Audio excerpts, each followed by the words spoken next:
আপুমনির খাবারটি এখন নিয়ে যাবে। এই তো খাবারটা এখন নিয়ে গেল। এই তো ভাইয়া আপনি এখন এই তো গেলেন, চলে গেলেন একবারে পানিতে। এই তো আপনার একটা সাপ আসতেছে। এই ভাইয়া দূর দেন, দূর দেন। এই তো বাচ্চাটার মুখে পড়ে যাবে। এই পড়ে গেল। এই তো বাক্সতে আসলে মানুষ আছে। এই তো ও লাঠি মেরে দিল।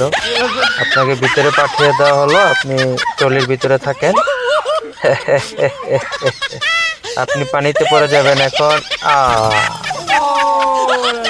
এখন আপনি চলে গেলেন। আপনি ফুটবল লাথি মারবেন একবার মুখ বরাবর। একবার মুখ বরাবর মেরে দিলেন। আপনার খাবারটি এখন একদম বাইরে চলে যাবে। আপনার পাথর নিক্ষেপটি বেকার, কাজ হলো না। বাচ্চাটি পড়ে গেল পানিতেও। মা ও